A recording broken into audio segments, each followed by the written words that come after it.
With more than 2 million vaccinations a day, tonight, hope among the vaccinated that life will soon return to normal. Absolutely. Even just to go to the store, it's like you don't have to be as fearful. I'm looking forward to visiting my grandkids. Now we can play games and run around in the backyard. The latest CDC guidance suggests that's a definite possibility. If grandparents have been vaccinated, they can visit their daughter and her family even if they have not been vaccinated, so long as the daughter and her family are not at risk for severe disease. People are considered fully vaccinated 2 weeks after receiving the single-dose Johnson & Johnson vaccine or after the second dose of the Pfizer and Moderna vaccines. The CDC says those who are fully vaccinated can visit others who are fully vaccinated indoors without a mask or social distancing.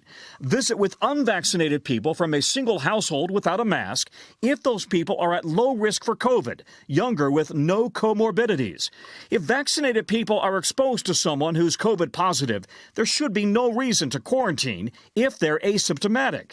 So far, the evidence suggests it's unlikely that fully vaccinated people spread the virus.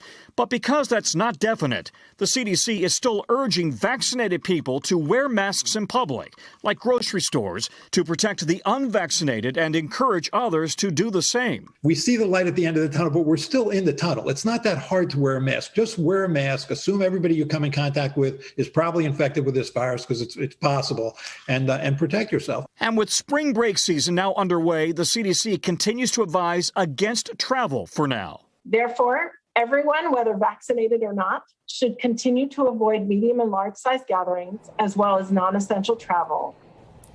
Well, Tom, while about 10% of the population has been vaccinated, I know there's great concern about high levels of the virus nationwide.